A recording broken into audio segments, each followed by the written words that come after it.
Saya ingin memulai dengan sebuah cerita. Saat itu tanggal 30 April tahun 1943. Ada sebuah mayat dibawa oleh kapal nelayan di lepas pantai Spanyol. Seorang marinir Inggris yang tewas, Kapten William Martin, adalah seorang kurir sekutu yang tewas dalam kecelakaan pesawat di laut dan mayatnya terdampar. Di sakunya ada tanda pengenal militernya, foto tunangannya, dan beberapa surat cinta. Dan di dalam tasnya yang diamankan kepadanya dengan rantai kecil ada dua surat yang sangat penting.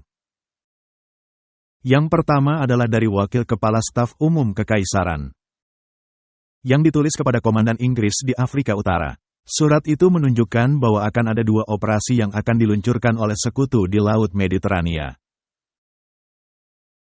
Dan dengan jelas mengidentifikasi Sisilia sebagai pengalihan untuk target sebenarnya dari serangan itu. Dan surat kedua adalah dari Kepala Operasi Gabungan kepada Komandan Angkatan Laut Inggris di Mediterania. Surat ini menguatkan informasi yang terkandung dalam surat lain dan secara tidak langsung menunjukkan bahwa sekutu akan menyerang Sardinia di barat, yang hanya menyisakan daratan Yunani dan Balkan untuk target di timur. Sekarang mayat Kapten Martin dengan cepat diserahkan ke Dinas Intelijen Jerman yang beroperasi di Spanyol. Dan setelah beberapa penundaan dan negosiasi, pemerintah Spanyol akhirnya mengembalikan tas Martin. Tubuhnya dan tasnya yang tampaknya belum dibuka. Tetapi ketika dikembalikan ke London, pemeriksaan mikroskopis mengungkapkan bahwa tidak hanya koper telah dibuka, tetapi dokumen-dokumen telah difotokopi. Setelah autopsi singkat, Kapten Martin dimakamkan dengan penghormatan militer penuh, dikelilingi oleh bunga-bunga persembahan dari keluarganya dan tunangannya yang patah hati. Surat kabar lokal memuat berita kematiannya. Sekarang, hanya ada satu masalah. Kapten Martin itu sebenarnya tidak pernah ada. Mayat itu adalah seorang pria berusia 30 tahun yang telah meninggal karena pneumonia. Tanda pengenal militernya, foto tunangannya, surat-surat cinta semuanya palsu. Rekayasa yang dibuat oleh intelijen Inggris. Surat-surat yang terkandung dalam koper itu juga palsu. Mereka dirancang dan dimaksudkan untuk menipu Jerman agar mengambil tindakan untuk mencegah serangan sekutu di tempat yang tidak akan pernah terjadi. Pemakaman militer dan berita kematiannya dilakukan untuk memvalidasi penipuan tersebut. Terlebih lagi, mayat Kapten Martin tidak terdampar setelah tewas dalam kecelakaan pesawat. Tubuhnya ditempatkan di perairan lepas pantai Spanyol oleh kapal selam Inggris. Saat ini hal tersebut dikenal dalam sejarah sebagai Operasi Mincemit. Dan Badan Intelijen Jerman percaya pada penipuan ini. Mereka melaporkan bahwa keaslian dokumen yang ditangkap tidak diragukan lagi.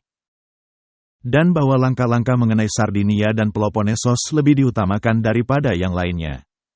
Akibatnya, Hitler memerintahkan untuk memperkuat kedua lokasi ini, memindahkan sumber daya dari instalasi militer strategis lainnya.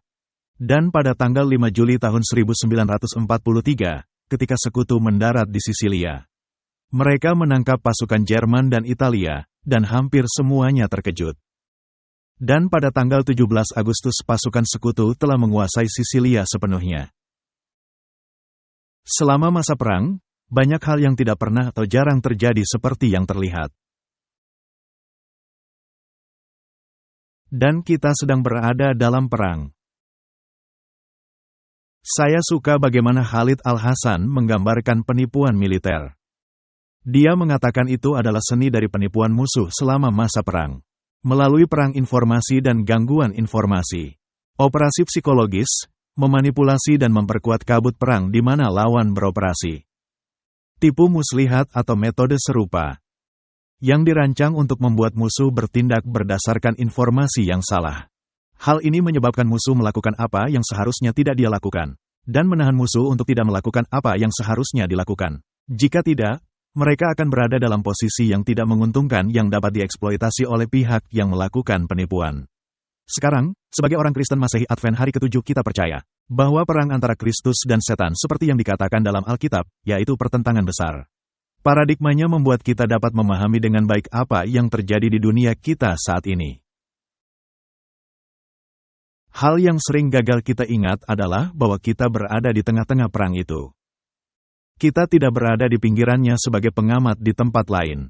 Setan akan melakukan segala yang dia bisa lakukan untuk menipu kita.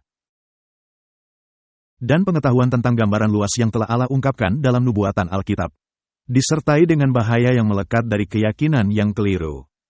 Bahwa informasi yang salah ini entah bagaimana menghilangkan kebutuhan kita untuk memperhatikan secara detail strategi dan operasi setan yang sedang berlangsung, dan mempertahankan komunikasi yang konstan dengan Tuhan.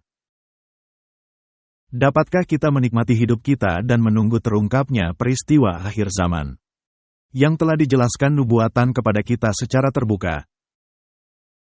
Bagaimana jika situasi yang mengarah ke peristiwa tersebut tidak terjadi seperti yang kita pikirkan? Dan pilihan kita menempatkan kita di pihak yang salah.